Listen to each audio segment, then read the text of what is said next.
Hello দর্শক বন্ধুরা, আপনারা দেখছেন যে নিডিলটি নিয়ে আমি ফোটানোর চেষ্টা করছি এবং এই যে ফুটিয়ে দেওয়া হলো, ফুটিয়ে দেওয়ার পরে কিন্তু সে কোনো রকমের হেলদোল করছে না, একাই শুয়ে আছে, গর্দনটা বাঁকা করে আছে এবং কি আমি একাই গেলাম, ওকে না ধরে সুচ ফুটিয়ে আমরা ইঞ্জেকশন করে দিলাম। কেন? এর কারণের কি? এই যে গলা দেখতেছেন, আবার আমি দ্বিতীয় যে সুচ সেটাকেও ফুটিয়ে দিচ্ছি, ফুটিয়ে দিয়ে কিন্তু আমি আলটিমেটলি ইঞ্জেকশন করে দিলাম এবং কি দেখছেন যে নিস্তেজ হয়ে গেছে, কোনো রকমের কোনো কিছু করছে না এবং কি ও যে ছটফটানি করবে, গরুকে সাধারণত ইঞ্জেকশন বা সুচ ফোটাতে গেলে কি করে, যে ছটফটানি করে, কিন্তু আপনারা দেখছেন যে কোনোভাবেই কিন্তু সে, আমি নিডিলের একের পর এক নিডিল সুচ করে যাচ্ছি, সুচকে ফুটিয়ে দিচ্ছি ওর চামড়ার ভিতর দিয়ে, কিন্তু কোনোভাবে হেলদোল নাই, কোনো সারা দলা কিছু, কোনো কিছু নাই।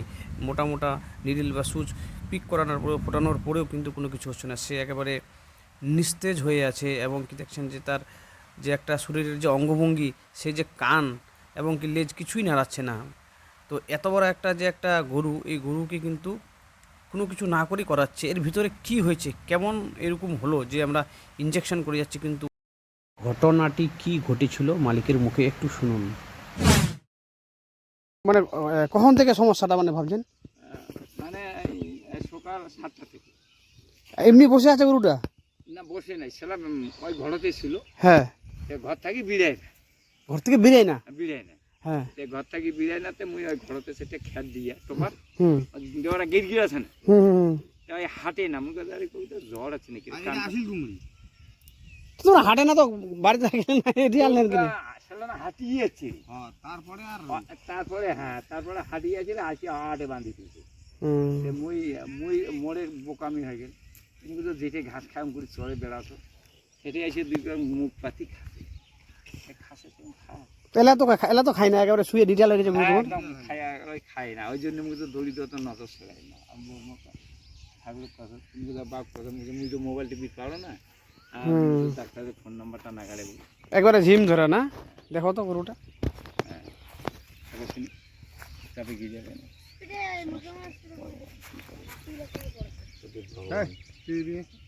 দেখছেন গরুটা নিটা একেবারে জ্বরও আছে তো বোধহয়, পায়ের মধ্যে ব্যথা, পায়ে কি ডাঙাইছেন?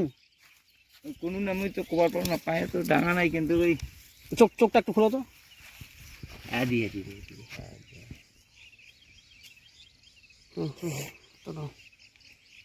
হালকা জ্বর আছে, লক্ষণটা অতটা খারাপ না। হ্যাঁ লক্ষণ খুব খারাপ না। চলো চলো চলো চলো চলো ধরো। নাকে নাকে নাকে সর্দি আছে না? নাকে সর্দি আছে, নাকে সর্দি আছে। ছাড়ো ছাড়ো ছাড়ো।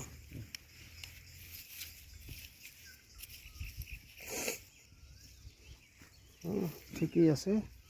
বাবু তুমি মোবাইলটা ধরবি, হ্যাঁ আমি ওখানে ই করবো, ওই যে যাত্রে মানে দেখা।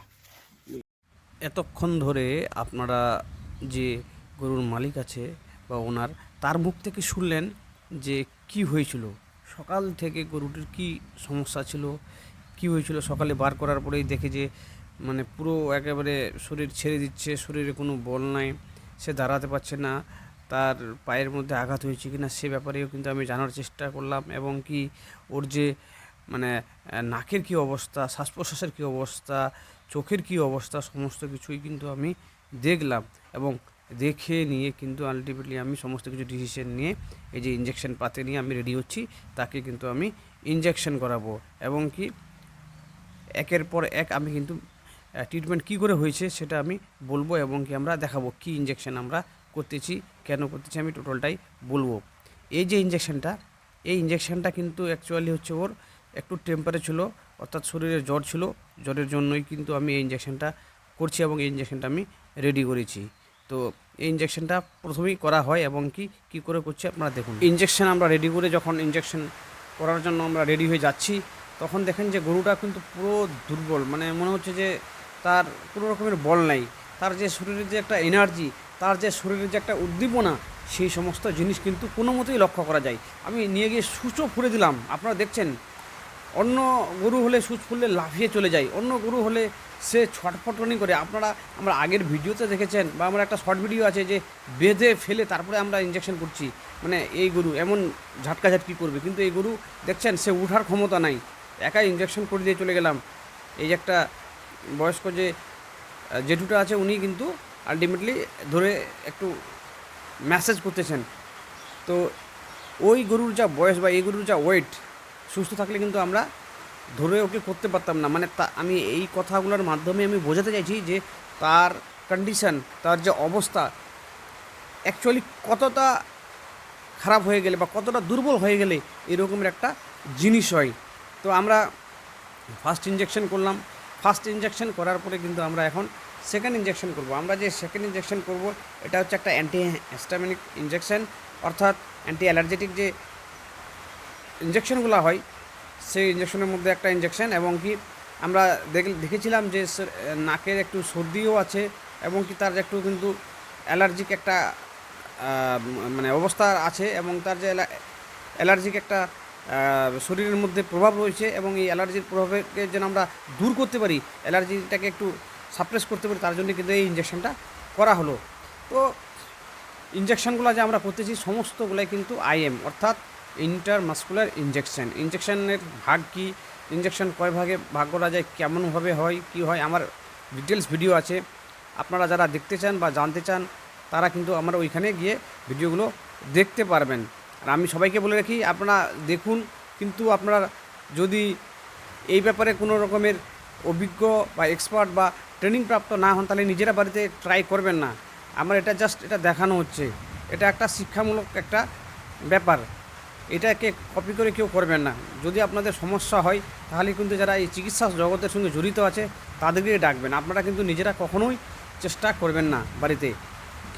তো এইভাবে করে কিন্তু আমরা ইঞ্জেকশনগুলো দিই। এবং কি এই যে ইঞ্জেকশনটা, এটা হচ্ছে একটা আমাদের যে ভিটামিন বি কমপ্লেক্স একটা ইঞ্জেকশন দেওয়া হচ্ছে, এবং কি যেটা প্লেন বি কমপ্লেক্স, এখানে কোনো লিভার এক্সট্রাক্ট বা অন্য রকমের কোনো কিছু নাই। তো ওই রকমের কিন্তু ইঞ্জেকশনগুলো দেওয়া হচ্ছে।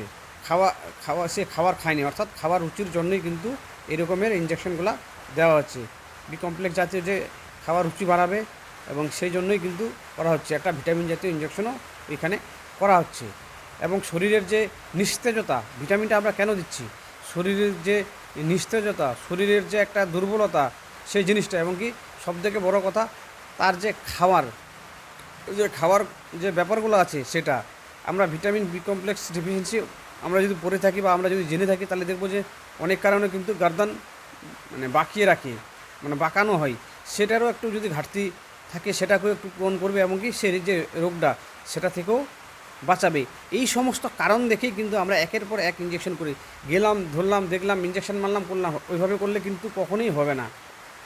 আপনারা যখনই এই যে ফার্স্ট এড বা প্রাথমিক চিকিৎসাগুলো করতে যাবেন, আপনারা যাবেন, দেখবেন, এবং কি ট্রিটমেন্ট করার আগে বারবার করে ভাববেন কি হয়েছে, কি করা হয়েছে, ভাবনা চিন্তা করে কনক্লুশন করে তাহলেই কিন্তু করবেন। এবং কি আপনারা এর জন্য আপনাদেরকে অনেক ক্ষেত্রে আপডেট থাকতে হবে।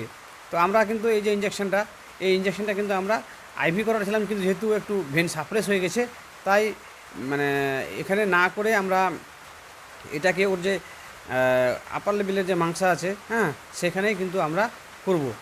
এবং কি এই যে আপনারা দেখতেছেন আমি ওইভাবে করে একটা দাগ নিয়ে নিই। আমি যে এই যে হাতটাকে এভাবে করলাম, এইভাবে করার অর্থটাই হচ্ছে আমি একটা দাগ নিয়ে ওই মিডিলে মাংসের মধ্যেই যেন পড়ে, ওইভাবে করে কিন্তু একটা আইডিয়া করে করি। তো এটা যার যেমন প্র্যাকটিস বা অভ্যাস আছে সে সেমন করবে, আমি এভাবে করেই কিন্তু করি। আমরা কিন্তু একের পর এক ইঞ্জেকশন করে যাচ্ছি। দর্শক বন্ধুরা, আমার শ্রোতা ভাইরা যারা দেখছেন যে গরুটাকে আমি কয়টা ইঞ্জেকশন করলাম, এই সময়ের মধ্যে প্রায় কয়েকটা ইঞ্জেকশন করে ফেলেছি, সে কিন্তু কোনো মতে রেসপন্স করতেছে না। তার যে একটা যে উঠে দাঁড়াবে বা সে কোনো রকমের কোনো কিছু নাই।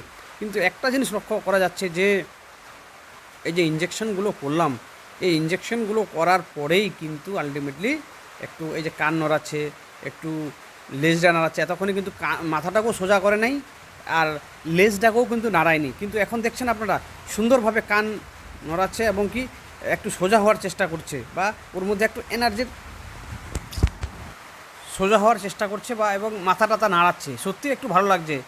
এবং কি সে আবার কিন্তু একটু ওর যে গার্দানটা আছে ওটা বাঁকা করছে, কিন্তু বড় কথা কি লেজটা নাড়াচ্ছে, কানটা দোলাচ্ছে। তার যে আগের যে লক্ষণ ছিল, প্রথম যখন আপনার ভিডিওটা দেখেছিলেন, প্রথম যে অবস্থাটা ছিল, সেই ইনিশিয়াল অবস্থাতে তার যে একটা খারাপ অবস্থা ছিল, তার যে একটা খারাপ পরিস্থিতি ছিল, সেটা থেকে কিছুটা হলেও কিন্তু একটু হলেও সে সামান্যভাবে একটু আস্তে আস্তে উন্নতির দিকে যাচ্ছে, কানটা নাড়াচ্ছে। এবং কি তার যে চাউনিটা কিন্তু একটু হলেও পরিবর্তন দেখা যাচ্ছে। এবং কি আমরা এই মুহূর্তে কিছুক্ষণ পরেই দেখি যে যদি ওকে দাঁড় করানো যায়, এবং কি আমরা যখন ইঞ্জেকশন পাতিগুলো করে নিই, করার পরে এই যে ও একটা মিডিল রাস্তায় আছে, মিডিল একটা যে মাঠে আছে। সত্যিকারে আমরা যে গ্রামগঞ্জে গিয়ে যে ভিডিওগুলো করি, আপনারা কিন্তু এটা একটা ধুধু মাঠ, এখানে না আশেপাশে বাড়ি। ওর বাড়িতে আমি আমার বাইক রেখে আমি কিন্তু এইখানে মাঠের মিডিলে চলে আসতে হয়েছে। আমরা কি কষ্টের মাধ্যমে আমরা ট্রিটমেন্টগুলো করি, আমাদের না থাকে কোনো ট্রিটমেন্ট করার বা মাঠের মধ্যে সুবিধা বা ট্রিটমেন্ট করার কোনো ঘর বা কোনো কিছু। আমাদেরকে যখন আমাদেরকে যে কোনো অবস্থায়, যে কোনো মুহূর্তে, যে কোনোভাবে কিন্তু ট্রিটমেন্ট করতে হয়। একটা মাঠের মধ্যে কিন্তু আমরা এই ট্রিটমেন্ট করতেছি। দেখছেন আশেপাশে কিন্তু কোনো বাড়ি টাড়ি নাই, এখানে মাঠ। এবং কি আমরা কিছুক্ষণ পরে গরুটাকে একটু দাঁড় করানোর চেষ্টা করি। যখন দেখি যে সে নাড়াচাড়া করতেছে, তখন কিন্তু আমরা একটু ওকে দাঁড় করানোর চেষ্টা করছি, এবং কি আস্তে আস্তে করে তোলানোর চেষ্টা করি যদি ওকে দাঁড় করানো যায়। এবং এই যে আপনারা ভালো করে লক্ষ্য করলে দেখবেন যে প্রথম রাউন্ডে কিন্তু ওকে কোনোভাবেই ওইভাবে করে করা যাচ্ছে না। কিন্তু একটা জিনিস লক্ষ্য করেন যে ওর যে মাথার চাউনিটা, ওর যে গর্দনটা যেটা বাঁকা হয়েছিল, সেটা কিন্তু কিছুটা হলেও সোজা হয়েছে। এবং এই যে দেখছেন একটু ওকে দিয়েছি, কিন্তু সে যে নিজেও একটু সামনের পাগুলো বল নিয়ে আসার চেষ্টা করছি। তাহলে এইভাবে করে কিন্তু আমরা ওকে দাঁড় করানোর চেষ্টা করি। দেখছেন কিছুক্ষণ কিন্তু ও দাঁড়িয়ে আছে এবং কি পাগুলো কিছু সোজা করেছে। তো এইভাবে করে যে একটা ব্যাপার, এই যে ইঞ্জেকশন করা আমার বেশিক্ষণ কিছু হয় না। আমাদের বাড়িতে অনেকের প্যারালাইসিস হয়ে যায়, অনেক কিছু হয় বছর পরে থেকে, তারপরে ঠিক হয় কি না সেটা মুশকিল। কিন্তু আমরা জাস্ট ইঞ্জেকশন করেছি, ইঞ্জেকশন করার পরে এই যে সামান্য একটু দাঁড়ানোর চেষ্টা করছে, এটা সবথেকে বড় পাওনা। যে গরুটার মাথা একদিকে বাঁকা করেছিল, যে প্রায় একেবারে শয্যাশায়ী হয়ে গেছিল, সেটা একটু দাঁড়াচ্ছে। সত্যি এই যে একটা ইমপ্রুভমেন্ট, এবং এই ইমপ্রুভমেন্টের যে ফল বা এই ইমপ্রুভমেন্টের যে ফলের যে একটা আনন্দ, সত্যি খুব একটা গর্বের কিন্তু একটা বিষয় বা একটা ভালো লাগার বিষয়, যে না গরুটা একটু হলেও আগের থেকে একটু উন্নতি হয়েছে। আমরা না করতে পারি ইসিজি, না করতে পারি আমরা ওকে এমআরআই, এক্সরে, কোনো কিছু করতে পারি না, কিন্তু তারপরে কিন্তু আমরা এভাবে করে ট্রিটমেন্ট করি। সত্যি পশুর চিকিৎসা করাটা একটা কিন্তু খুব টাফ ব্যাপার। আর সত্যি করে আরও আনন্দের বিষয়, যখন যে গরুটা মাথা নাড়াচ্ছিল না, লেজ নাড়াচ্ছিল না, যে গরুটা একদম শয্যাশায়ী হয়ে গেছিলো, যার শক্তি ছিল না, সে দর্শক বন্ধু, আমার শ্রোতা বন্ধু, আপনারা নিজের চোখেই দেখেন যে কি করে খাওয়া দাওয়াটা শুরু করলো, কি করে সে খাচ্ছে। এর থেকে আর কি বড় আনন্দের হতে পারে?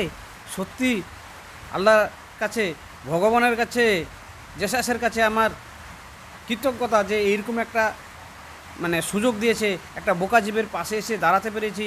এবং কি ট্রিটমেন্ট করার পরে যে গরুটার অবস্থা খুবই খুবই খারাপ ছিল, এবং কি আপনারাও দেখলেন, আপনারাও সমস্ত কিছু বুঝলেন, এবং কি মালিকের মুখে শুনেছেন যে সকাল থেকে তার অবস্থা খুব খারাপ, সে কতটাই কঠিন পরিস্থিতির মধ্যে ছিল, কতটা খারাপ পরিস্থিতির মধ্যে ছিল। এবং কি এই ট্রিটমেন্ট করার পরে কিন্তু আলটিমেটলি সে খাওয়া দাওয়া শুরু করেছে এবং কি খাচ্ছে। তো এই যে ভিডিওগুলো যদি আপনাদেরকে ভালো লাগে, চ্যানেলটাকে অবশ্যই সাবস্ক্রাইব করবেন, এবং কি ভালো লাগলে তো তার সঙ্গে সঙ্গে একটা লাইকও করবেন। এবং কি এই রকমের জনপ্রচারমূলক যে ভিডিওর বার্তাগুলো, এগুলো কি আপনাদের আশেপাশে যারা আছে, যাদের বাড়িতে গরু ছাগল, গ্রামীণ বা শহরে যেখানেই যারা এই গবাদি পশুগুলো পোষেন, তাদেরকে একটা এরকম বার্তা দিবেন, যেন এই পশুগুলোকে অবহেলায় নষ্ট না করে এইভাবে করে যদি একটু ট্রিটমেন্ট করা যায়, তাদের পাশে যদি দাঁড়ানো যায়, তাহলে কিন্তু আপনাদের একটা শেয়ারেই কিন্তু একটা জীবন বাঁচিয়ে দিতে পারে, যেটা আল্লাহর কাছে একটা নেকি হয়, ভগবানের কাছে একটা পুণ্যের কাজ হয়, জেসাসের কাছে একটা খুব ভালো কাজ হয়। অর্থাৎ উপরওয়ালা যাই বলুন না কেন, যে নামেই ডাকুক না কেন, সবারই কিন্তু পুণ্য করবে। আর এই পুণ্য কাজটুকু করতে গেলে সাবস্ক্রাইব করতেও টাকা লাগে না, লাইক করতেও টাকা লাগে না, আর একটা শেয়ার করতে গেলেও টাকা লাগে না। শেয়ার করলে বরঞ্চ সমাজের উন্নতি হয়, এবং কি আপনারও পুণ্যতা লাভ করবেন, নেকি কামাবেন। তো এই যে ব্যাপারটা, এবং কি আমরা এই যে ট্রিটমেন্ট করলাম, ট্রিটমেন্ট করার পরে আমাদের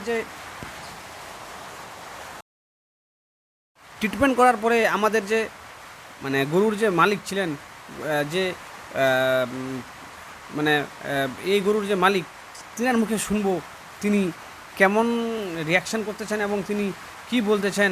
এবং এই যে তিনার মন খারাপ ছিল, এবং এই যে গরুটার যে খুব খারাপ পরিস্থিতি ছিল, খারাপ পরিস্থিতি থেকে যখন একটু ভালো হয়েছে তখন ওনার মনের যে কি প্রতিক্রিয়া, সেই মনের প্রতিক্রিয়াটা কিন্তু আমরা একটু শোনার চেষ্টা করব এবং আমরা জানবো। এবং আমি আবার বলে যাই, এই যে আমরা গ্রামগঞ্জে গিয়ে যে ভিডিওগুলো করছি কেমন লাগছে আপনারা কিন্তু একটু কমেন্ট করবেন। এবং কি দেখছেন যে খাবারটা কী করে খাবারটা বেড়ে চলে গেল, এক রাউন্ড খেয়ে নিল এবং কি পরের রাউন্ডে নিয়ে এসে খাবার দিল এবং কি খেয়ে যাচ্ছে।